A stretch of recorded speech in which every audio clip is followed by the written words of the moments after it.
just by a quick show of hands, how many people were here from Claire's talk? Okay, never mind, I'm leaving. So, okay, well actually this talk is really going to pick up on a lot of what Claire said. And I think like maybe her vision of it is slightly idealistic because it's like, my kids always say, well, is this possible? And I always say, well, yeah, it's possible. You know, an ant could like, you know, fly around the world 20 times in 1 second, but is it likely? No. So I think that it's true that there is no perfect authentication technology, and probably there never will be. But in the real world, what we really need to do is mitigate risk.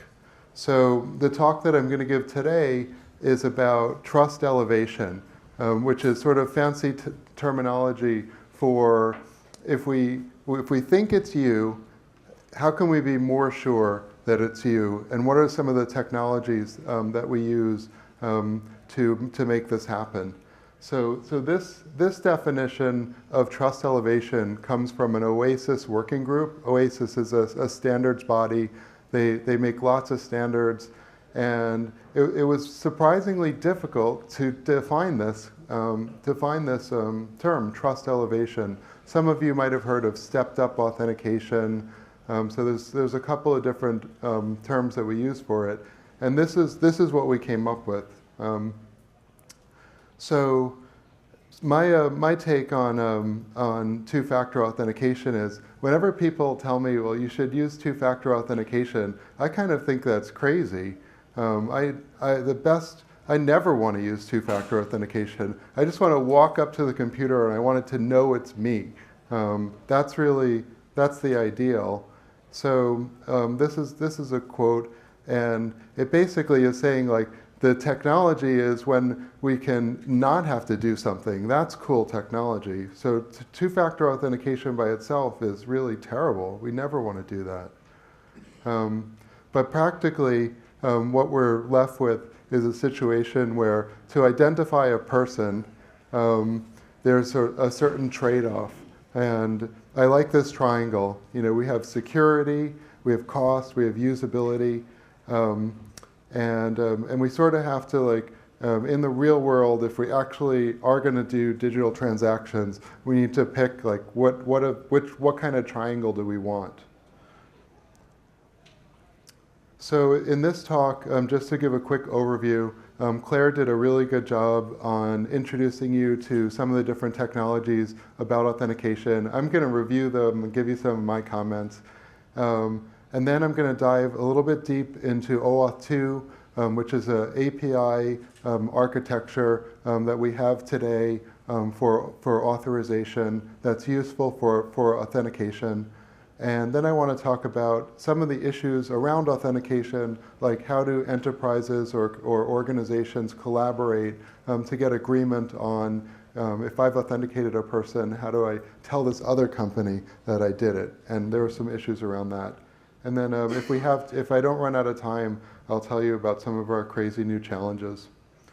So just a little bit about me. I started an ISP back in the 90s. After selling that, I worked in for a lot of big companies with 3 letters that doing security consulting, mostly application security consulting. I did a lot of centralized access management. And let's see, I have kids. I like pigeons. And pigeons are interesting because this is actually the start of our data network security problems. You know, putting a message on a pigeon and realizing it could get intercepted. So the problem's older than you think. Okay, a little bit about Glue. I started the company in 2009. I was wondering, why are there no free open source tools for access management? This makes no sense. So we built the Glue server. Our goal is to make this software available for a lot of organizations and a lot of developers for free to make the internet more secure and to make our business model around the small percentage of companies that really value security and need support and more services. So if you're in that 0.1%, definitely come see me.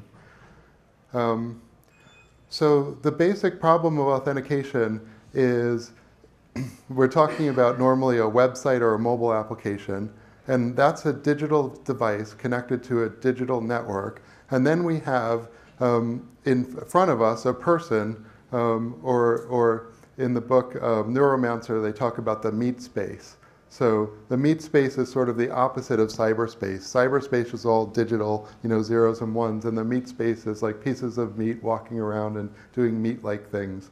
So this is the basic problem. I mean, this is what we have this gap between digital and analog, and somehow we have to bridge that gap. And we have all these tricks to do that. So this is the oldest trick, the much maligned, something and passwords is obviously it's the main way, but there are other ways that we can try and figure out what you know. This one with the crazy tic-tac-toe board, that one comes from Japan. I guess they like pictures better in Asia. And this one with the pattern-based authentication, that one's actually used by a bank in South Africa. And basically you learn your pattern and then you put in the numbers. It's actually a one-step. So biometric, as there's a huge explosion of biometric technologies.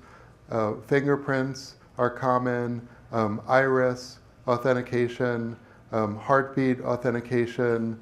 I used to joke that I wanted to invent one called ear authentication, because I'm like, you put your phone to your ear is unique, and then I was joking about it. I saw like two different companies start in ear authentication, so this seems to happen to me a bunch of times.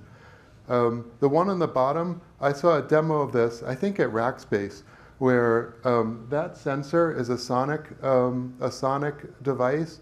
It doesn't look at your fingerprint. It takes a 3D picture of your whole finger. So it's pretty hard to, what I came to realize is that everything about people is unique. If you could pull out your liver and present it, it would be unique. So we're going to continue to see like more and more types of biometric authentication. And I really like the point about biometrics being usernames, because it really is, although if you can provide biometric evidence, it is evidence of who you are, but it identifies you, but I think that's a good way to think about it. And there's also privacy implications of biometric, like because you can't change your biometrics. So you have to be careful about how you store it and protect it. So the mobile device is interesting. This is something you have. It's basically it's one of the most, it's the best device that we've ever had in terms of interface. It knows where you woke up in the morning. It knows the path you took to work. There's just a lot of possibilities of data that we can pull off the phone to get indicators that we have the person who we think it is on the other end. So a lot of innovation there. Claire mentioned FIDO. I'm actually a big fan of FIDO. I carry around my U2F keys. So I have a whole bunch of them. Actually, there's two standards at FIDO. One's called U2F, and it's for these USB tokens. One's called UAF, and it's for biometric. U2F is getting lots of adoption. UAF is a total mess. They're going to make a 2.0 version, and it seems to be going nowhere. But I really like the U2F standard, and what's interesting about it is that, so this device, I popped it out of a credit card. It's sort of like a SIM card. And this one was on Amazon for $5. So what I like about this is that one of the reasons why two-factor hasn't been getting adopted is because of the economics. If we have to ship tokens to customers, that's a big deal. But if we can tell our customers, go out and buy one of these tokens on Amazon, which you can use at our bank, and you can use at Google and Dropbox and GitHub and a bunch of other services, then it's not just a one-purpose, one-site device. I can't carry around 50 different tokens for 50 different sites.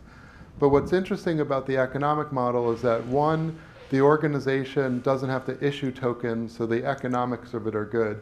But the really good thing about it is that the organization can say, well, you can buy this thing for $5 on Amazon, so it caps the liability. If the customer chooses not to buy the token, then the bank can hand them $5 and say, well, here's how much you value your security, because for $5 you could have gotten a token and protected your account. So it sort of provides an insurance policy and caps the liability of a class action just by supporting it, and it costs nothing to support. So FIDO, I think, it's a really good thing because it presents a token business model, an economic model that's attractive for consumer-facing organizations. Okay, oops. There's a lot of types of tokens. These tokens on the bottom is what's a project being developed by Google. It's like a whole secure Linux operating system on a USB. And then we have the traditional time-based OTP devices. So we're going to see more tokens. And the price of tokens is coming way down. And standards for the tokens is helping make that happen. Crypto technology, either in the phone, like a lot of you, if you have a PC, there's actually a crypto device on most people don't know about it, but it's there on your motherboard. This same type of thing can be put into the phone, or you could have a secure crypto element and an SD card that you put in your phone. Basically, think of it like a smart card, but the smart card, how do you put a smart card into your phone? There's no way. So I think smart cards are next. So yeah, the government loves smart cards. A lot of national governments are issuing smart cards. They're used for state and also for companies use them. The problem is you need a smart card reader. Nobody has one of those. Anyway, but these things are around. We're probably going to see more smart cards. In certain industries, like the construction industry, where they need actually like a photo ID too, it's multi-purpose. And these smart cards are better than the traditional ID, like actually the one I have pictured here, because having a chip on the card makes them hard to counterfeit. So if you've seen burn notice or something, you're not going to be able to whip up a smart card in your apartment. It's going to be, so they're better than these corporate IDs. And wearables, this is a tattoo developed by Motorola. It's being considered to use in lieu of dog tags. And then Claire mentioned fashion, but yeah, it's true. This is ring authentication, or it could be bling authentication. Maybe you have a necklace, a cool necklace or something, and that identifies you. I think that's actually going to happen. This has an NFC chip in it, and just in general, NFC is interesting. It's not big enough to store, NFC is writable, it's not just readable, which means that, now the downside is it's not big enough to store a whole large key on it. However, you could use some type of rotating token system because it's writable, which could make it makes it a good option for authentication. And actually, as I've been saying that, I saw, I think, 2 patents filed on that idea, so I think that's coming. The pill, this would be you swallow the pill, and for I guess a couple of hours we would know it was you. And so Google has this new smelling capability. Google knows, and so basically, she always knows it's me. So basically, you put your phone under your arm, and I don't know. You laugh, but it's going to happen. So one of the interesting things about authentication, as I mentioned, going back to the first slide, it's about risk mitigation. And there's a lot of, this isn't actually authentication, but it's more like fraud detection. The way that you use your phone is very unique. You use certain games, you use certain apps, you send certain messages. Actually, it's when I type on my phone, it's I'll say, Will, and then it starts to go pick up the kids at karate. It's like it knows the whole sentence I'm going to like. So actually the way that you use your phone is very predictable. And so this company looks at the graph information basically off the phone and can detect if it's not you. So this information is very useful, but it's sort of like complementary. It's not actually authenticating you, it's authenticating you when it's not you.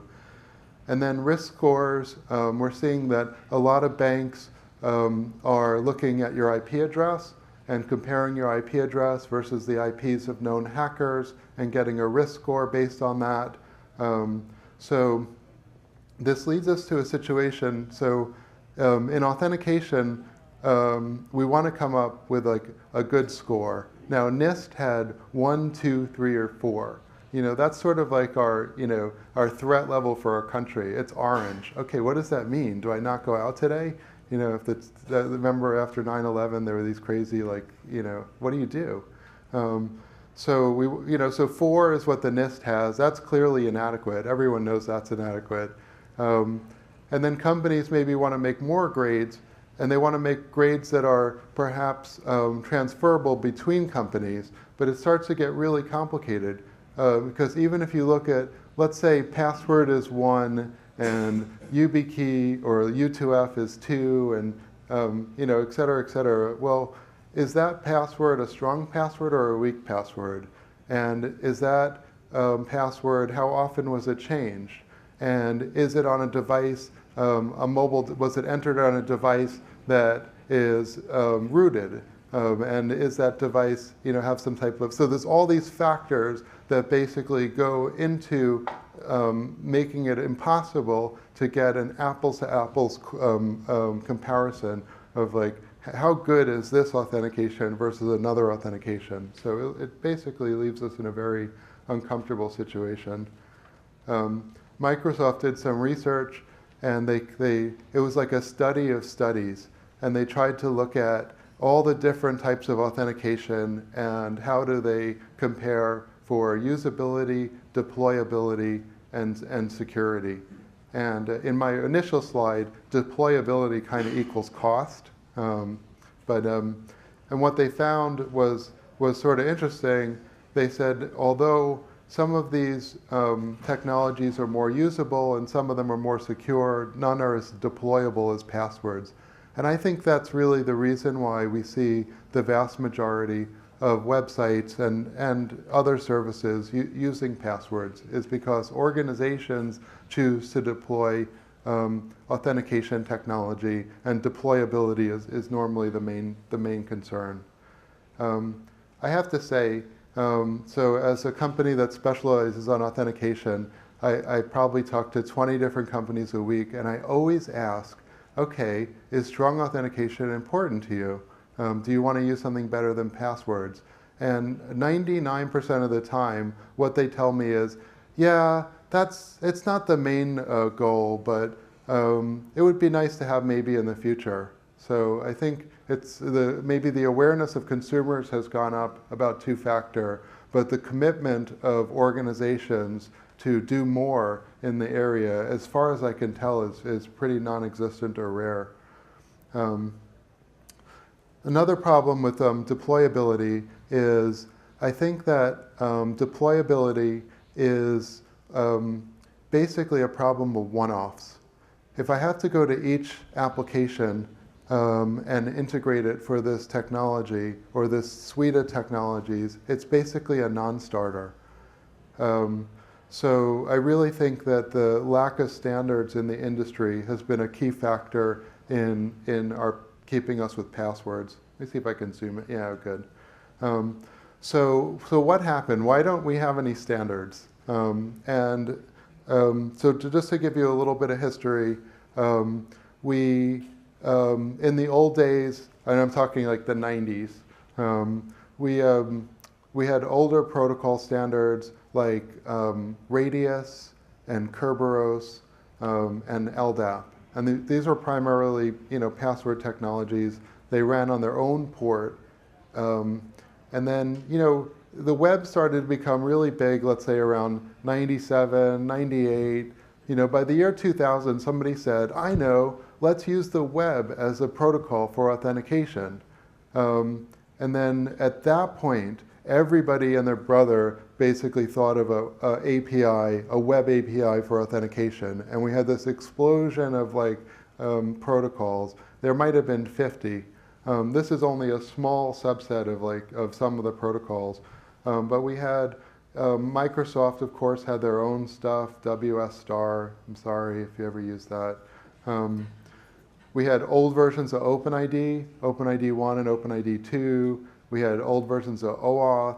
There's a standard called Liberty. There was an open standard called CAS. And literally, there's a whole bunch of others that were out there.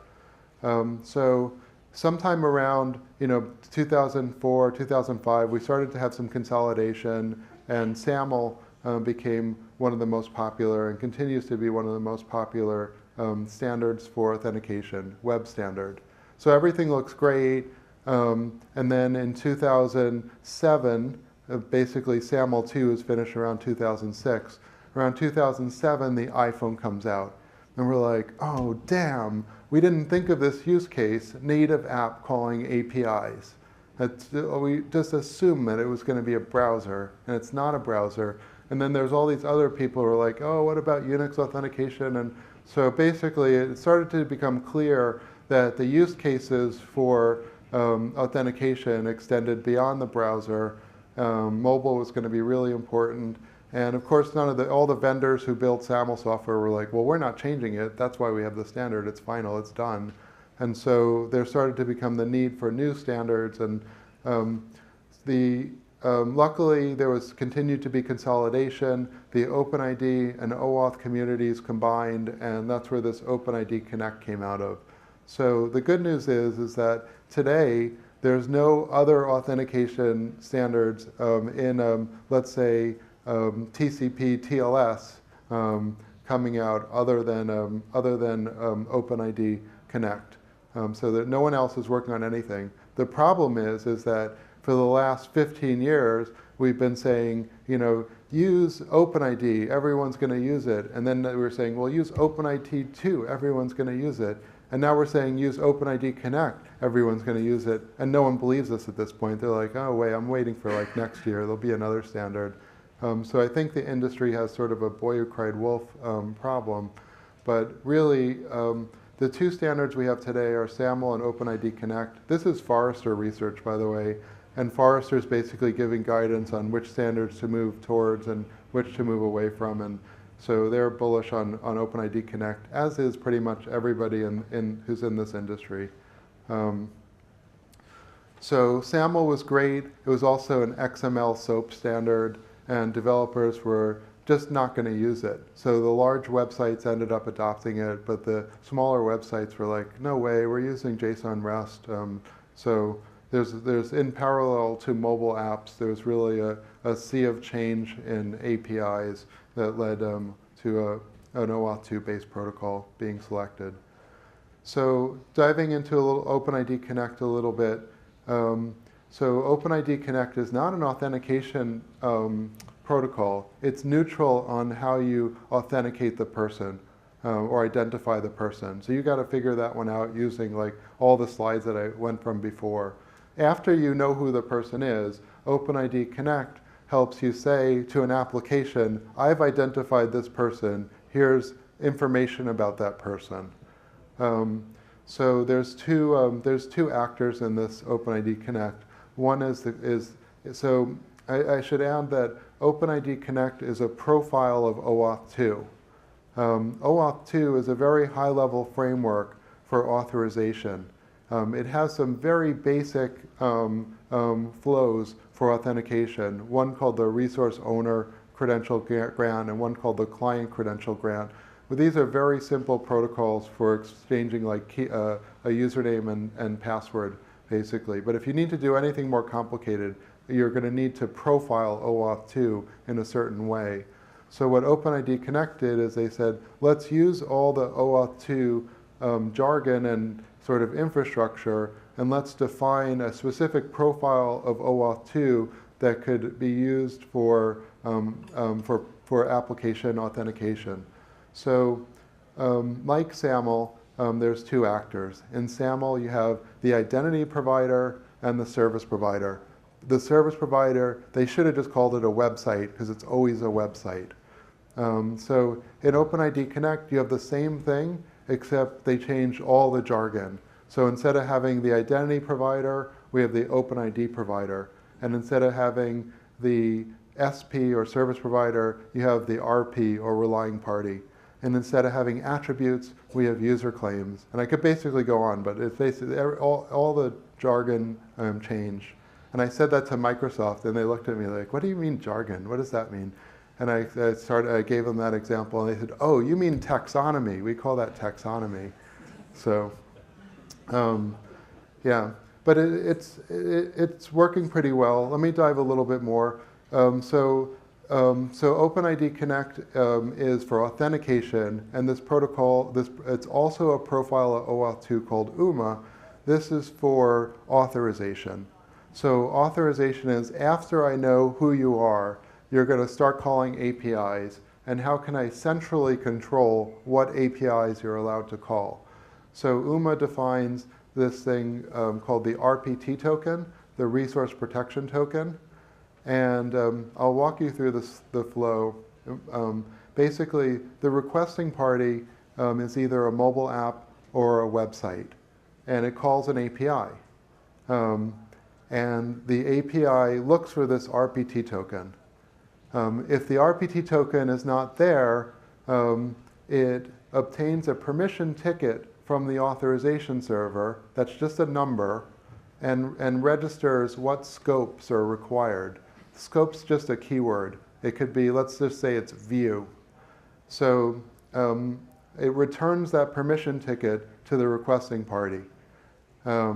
So the requesting party says, "Oh, drat, I'm not authorized, but I have this permission ticket."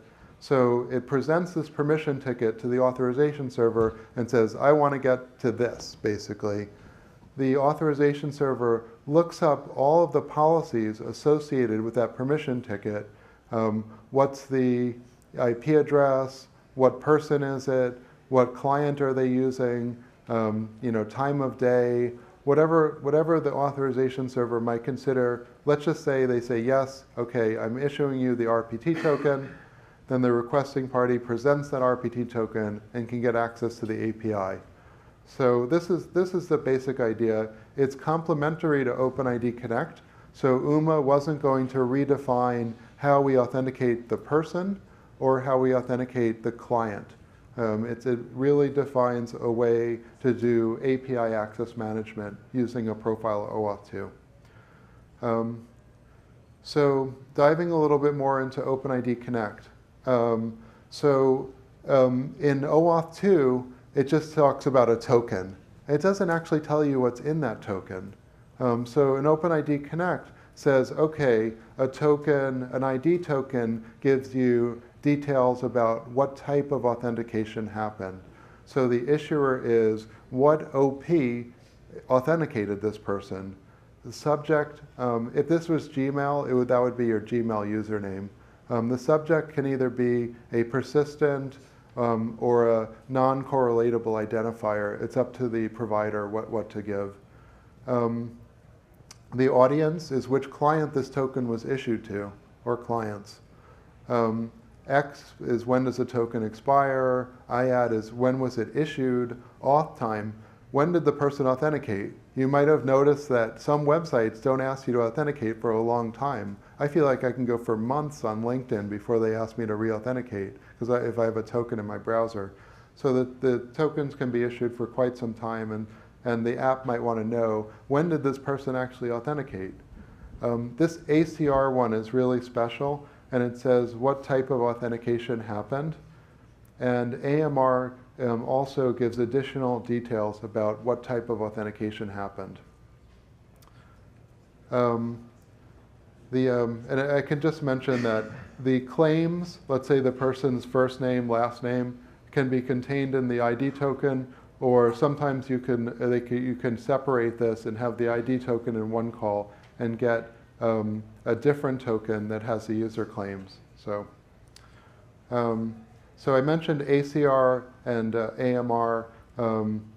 authentication context class references. I don't know why there's two C's in here, but it's ACR, and authentication method reference. So that's what it stands for. But this is important because only the OP knows how the person was authenticated. The convention, this is sort of a best practice to use the URI as the identifier. You could use a string here, like let's just say duo or password. But the problem is like whose duo or whose password is this? You know, is this password as defined by Bank of America or password as defined by xyz.com? So using the URL gives you more context about whose policy is this. Some people would say use URNs or OIDs. I find people don't even know what URNs are. And OIDs, if you like something like 0.1.4.72.32, then use your OIDs. They're also, though, globally, should be globally unique. So if you ever do a merger with another company, you won't both have an ACR called password. So when the client makes a request, so you're either a website or a mobile application, the client can request a certain type of authentication. So the client can say, I'm a TV, give me TV authentication. So it's very hard, it's not hard, it's impossible to have one authentication technology that's going to work in every situation.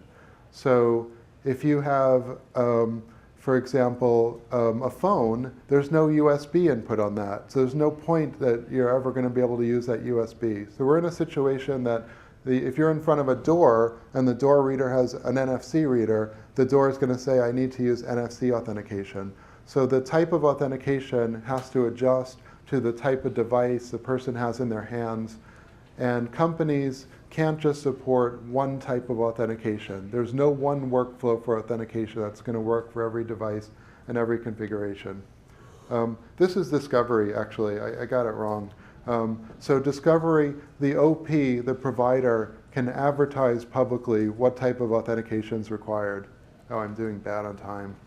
Okay, the client registers what types of authentication it would like. The request, it can override its preferences. So a client can say, I support Duo and password, but give me, in this case, I'd like password. And I'm going to have to fly here. The ACR tells you, after the request happens, what type of authentication actually happened. So the client might say, give me Duo or a password. The ID token would confirm that, OK, Duo is the type that actually happened. OK, I got the 5-minute warning, so I'm going to have to go really fast here, and because we have to talk about trust elevation. So what happens if the client requests a resource? Let's say I log into the website and I use password, and then I go to send $10,000, and the bank decides it needs something better. So when I perform that other transaction using the UMA protocol, basically it would return a 403 unauthorized, but that's not helpful to me as a client. So what UMA does is it provides some extra info. It says, yes, you're 403, but if you provided this extra piece of info, we would allow you through. So there is basically in the response, the 403, you can say need info. If you get this type of authentication and it uses the ACR jargon, required ACR equals this. And then the client can basically take that ACR and go back to the OpenID provider and say, OK, I need this type of authentication. And OK, we did really bad on time, so I'm going to have to go to the end. I'm going to go all the way to the conclusions.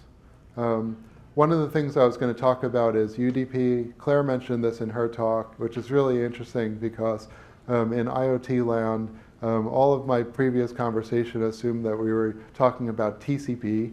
And it turns out IoT devices don't have TCP. They only have UDP.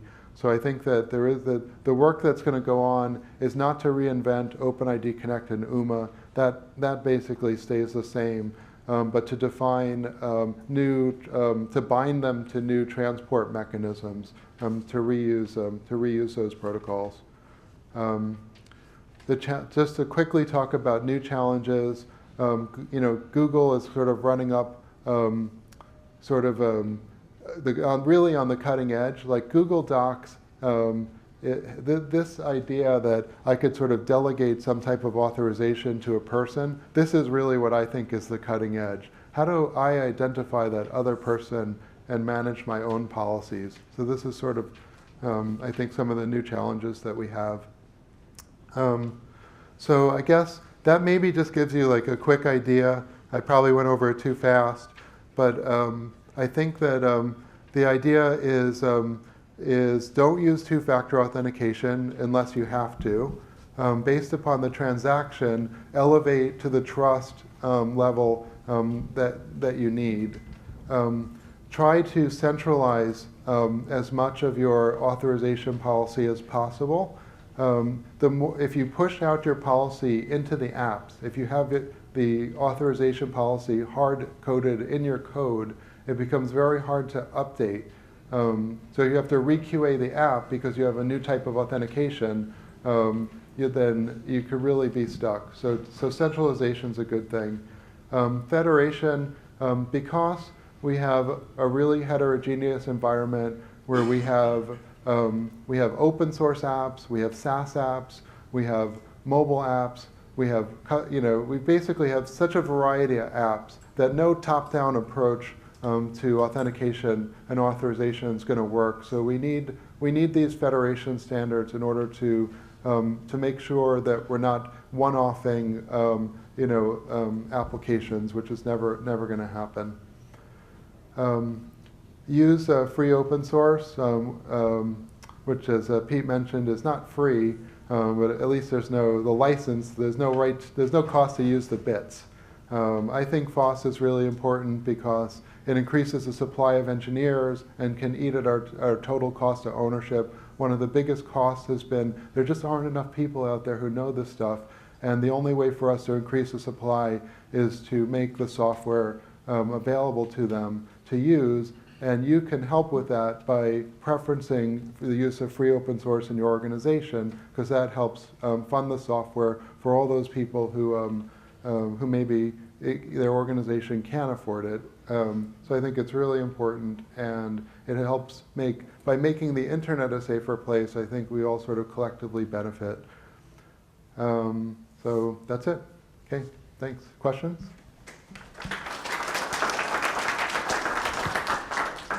Claire. Thanks, Mike. So I'm thrilled that you were talking about UMA, user-managed access.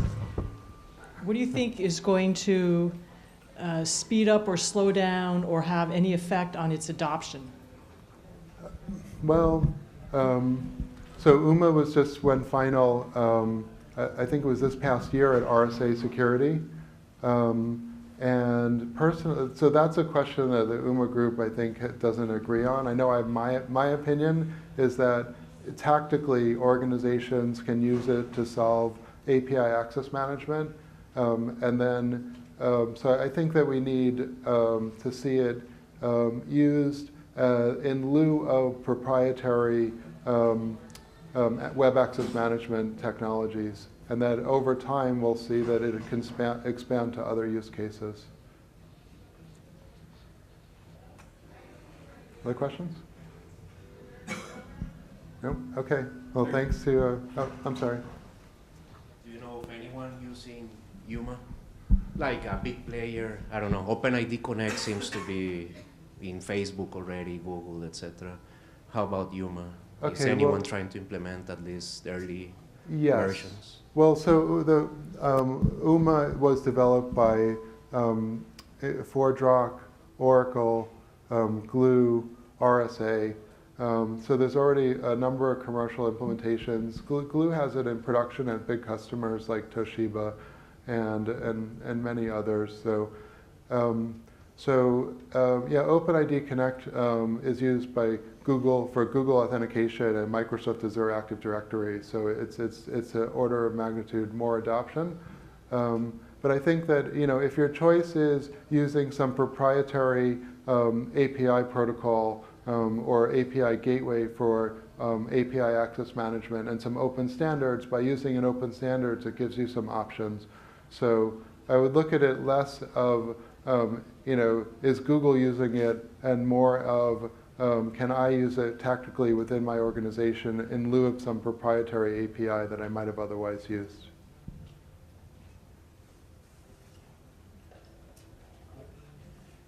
Okay. All right, there's food outside. Thank you to the speaker. He gets one of these.